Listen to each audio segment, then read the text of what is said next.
True story.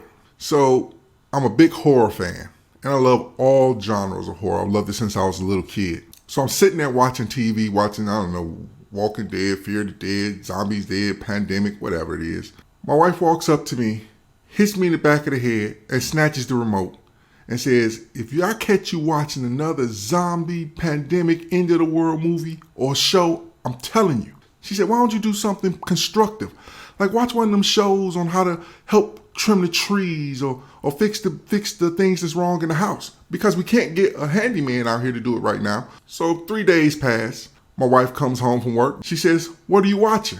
I said, baby, I took your idea. I found a show and it's teaching me everything I need to know. She said, oh, cool. What's the name of the show? I said, How to Get Away with Murder.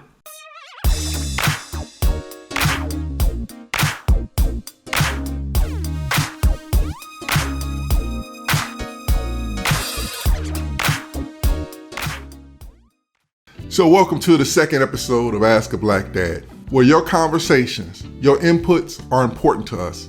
Where we ask that we include each other and that we talk to each other about the things that are affecting us today. So with that in, before we answer the first question, I want to put out a warning light for us as Americans to be careful, be mindful, and to be vigilant about this $2.3 trillion stimulus.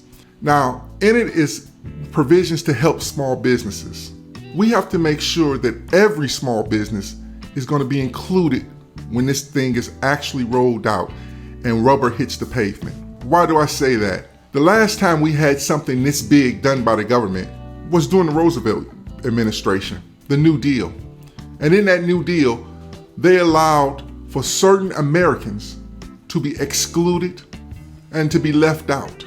With a package this big, we know that sometimes history has a tendency to repeat itself. And we as Americans have to ensure that all Americans are covered in this because all Americans are suffering at the same time.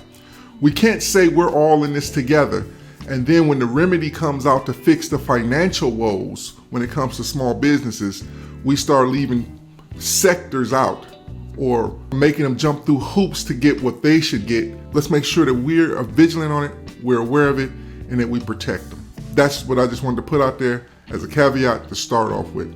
So the question today came from one of my children. And it goes, hey, Black Dad, how do you see us after this pandemic is over? How do you see America or the world?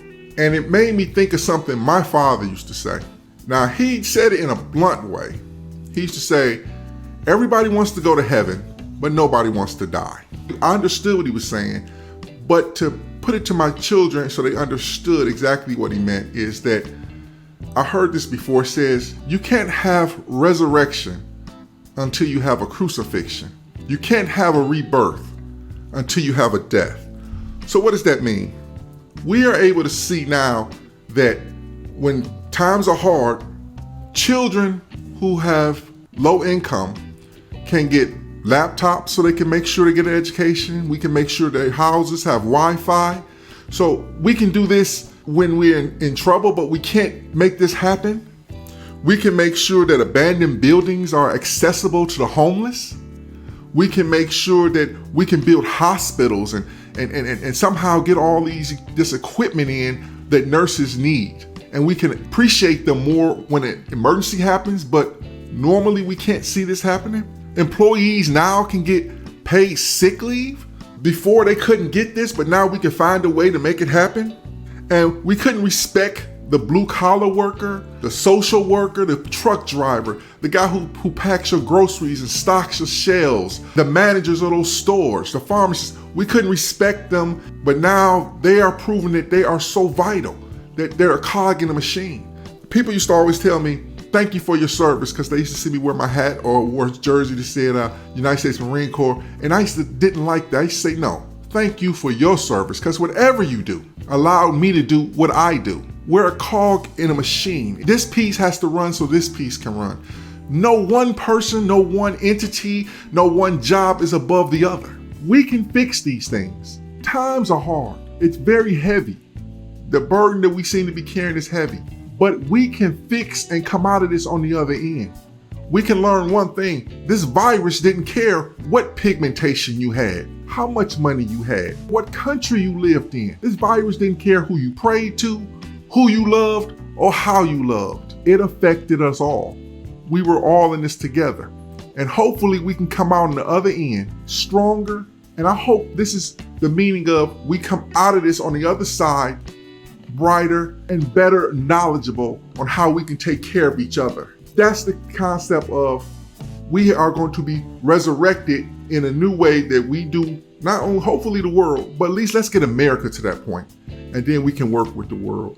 So the quote of the day for this episode is not to change anyone's religion, not to force anyone to believe the way I believe. It comes from the Bible, John 13:34, and people call it Jesus' last commandment. He said, "Love one another as I have loved you." If you take that one phrase, that one sentence, love one another as I have loved you. If you say that this man, this person, this God was about love, let's take that love that he said he gave us and let's give it to each other, especially in this time, in this moment.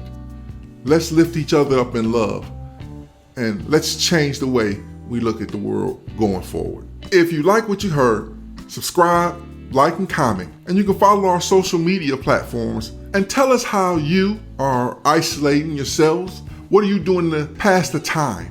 Email us a question and hopefully we can answer your questions. We have a lot more episodes headed your way.